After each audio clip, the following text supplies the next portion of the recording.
आंगनबाड़ी कर्मचारी यूनियन की अध्यक्ष नीलम श्रीवास्तव जी हैं, जिला अध्यक्ष हैं पूनम श्रीवास्तव जी हैं हमारे साथ। इनसे हम पूछेंगे कि इनकी मांगें क्या है, कितने दिनों से विरोध यहाँ चल रहा है और किस प्रकार का जो है विरोध यहाँ पर जारी है।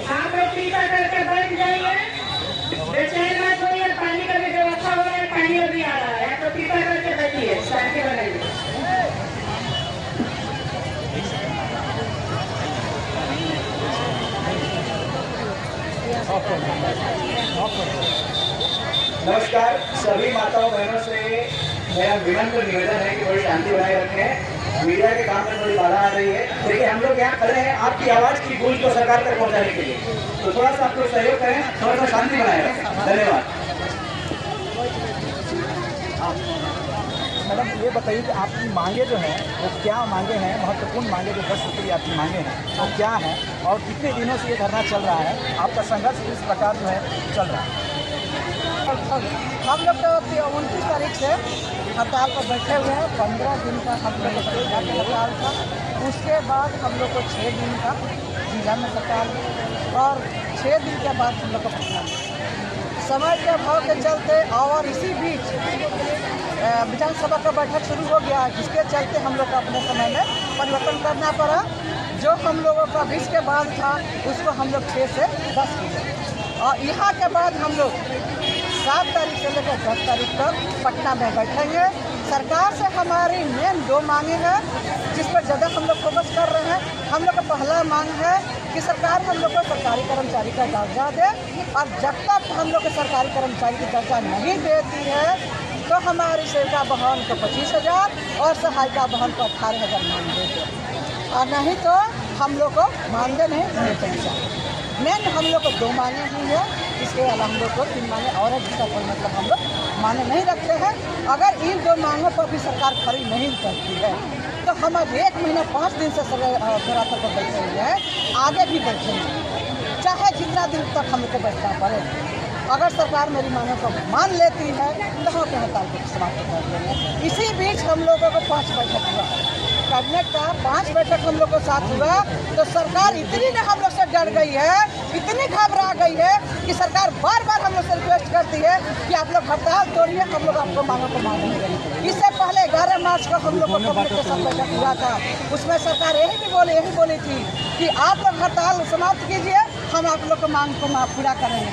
लेकिन 3 महीना इंतजार करने के बाद भी सरकार हमारी मांगों को पूरा नहीं की और जब फिर हम लोग मिलने गए तो हम लोग से सीधा बात तक नहीं की। यहाँ तक सरकार की हमारे जो माननीय डायरेक्टर साहब जली खोटी बातें सुनाने लगे। आज हम लोग किस विश्वास पर, किस बात पर हम लोग हड़ताल को समाप्त करें? क्या भरोसा कि सरकार आज भी हम लोग के साथ वादा करती है और कल को तोड़ देगी। इसीलिए हम लोग धरातल पर हड़ताल में बैठे हैं। जब तक सरकार हम लोग को मांग को नहीं पूरा करती, हम लोग को मानदेय वेतन नहीं देती, तब लोग हम लोग निश्चित काल पर बैठे रहेंगे, चाहे जितना भी हो जाए। जो काम हम लोग सरकार को करते थे 59-50 रुपये में, वही काम हम लोग खेत में करेंगे, अपने घर में करेंगे, अपना पेट पोसेंगे, अपने बाल बच्चे को पोसेंगे, लेकिन सरकार का काम हम लोग नहीं करेंगे। यह बहरियानी सरकार हमारी सतेरा व्यवहार करती है, उसको दिखा देंगे हम लोग कि हमारे नारी शक्ति में इतना दम है, इतना शक्ति है कि अगला बार हम लोग कभी नहीं बैठने देंगे। मैं यही बता। आपने देखा इन्होंने किस प्रकार जो है अपना विरोध प्रदर्शित किया। दूसरी बात ये कि इन्होंने कहा कि डायरेक्टर साहब भी आप पास आप गई थी मैडम जी, उन्होंने खरी खोटी सुनाई। हाँ, इस तरह की बातें कही। उन्होंने बोला कि एक मानदेय के छोड़ कर आप लोग जो कहिएगा हम सुनने के लिए तैयार है, लेकिन मानदेय पर चर्चा नहीं करेंगे। तो हम लोग तो मानदेय ही नहीं चाहिए, इसके अलावा हम लोग को क्या चाहिए? क्या हम लोग झुंझुना बजाने वाले उनको दिख रहे हैं? हाँ, 2 दिन का जो गर्भ ठहरता है उसके लेकर हम तक हम लोग काम करते हैं, लेकिन सरकार का नजर में हम लोग क्या दिखते हैं? सरकार हम लोग क्या मान सम्मान देती है? इसीलिए हम लोग धरातल पर है और हड़ताल में रहेंगे, चाहे जब तक हम लोग सरकार मानेगी या नहीं मानेगी। आंगनबाड़ी के कार्य को छोड़कर, पढ़ाने को छोड़कर आप लोगों को किस तरह की ड्यूटी में लगाया जाता है सरकार द्वारा, वो भी आप उजागर कीजिए। बहुत सारी ड्यूटी में हम लोग लगाया जाता है। पल्स पोलियो हुआ, जनगणना हुआ, टीकाकरण हुआ, उसके बाद से BLO का हुआ, उसके बाद से आप पहले तो हम लोग को रजिस्ट्रार का भी पद मिला था, एक उच्च पद मिल गया था हम लोग को, लेकिन वो भी छीन लिया गया।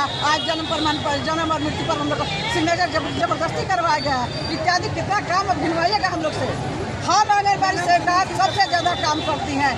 अगर किसी को 30,000 50,000 भी रुपया मिलता है मान वेतन, वो उतना काम नहीं करता जितना 5950 में हम सारी सरकार काम करते हैं। फिर भी सरकार की नज़र नहीं है।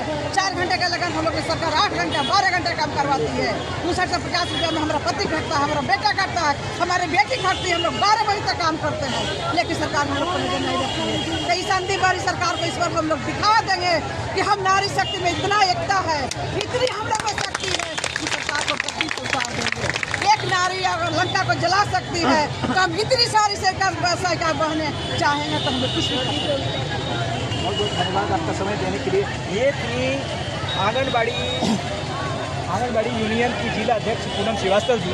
आपने जो आपको सरल भाषा में अगर समझाया जाए तो आप ये समझिए कि मानदेय जो है वो सिर्फ 5960 रुपये प्रति माह है, जो 5950 रुपये प्रति माह है, जो इनकी मांग है उसको बढ़ाने की मांग है कि सहायिकाओं की जो मानदेय 18,000 की जाए और सेविकाओं की जो है 25,000 की जाए। आप सरल भाषा में समझें तो इनके जो नौकरी है सरकारी, इसको सरकारी दर्जा नहीं दिया गया है, उसको इनकी मांग है कि उसको सरकारी कर्मचारी के तौर पर इनको जो है पदस्थापित किया जाए।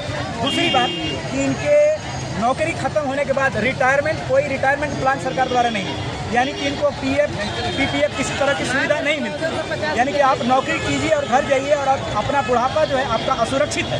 तो ये जो है इनकी मांगे हैं नीतीश सरकार से, तेजस्वी सरकार से, जिनके बारे में इन्होंने जो है यहाँ पर धरना प्रदर्शन यहाँ किया हुआ है। मैं विनय पुरी, कैमरामैन रफ़ी आलम के साथ, राष्ट्रीय न्यूज़।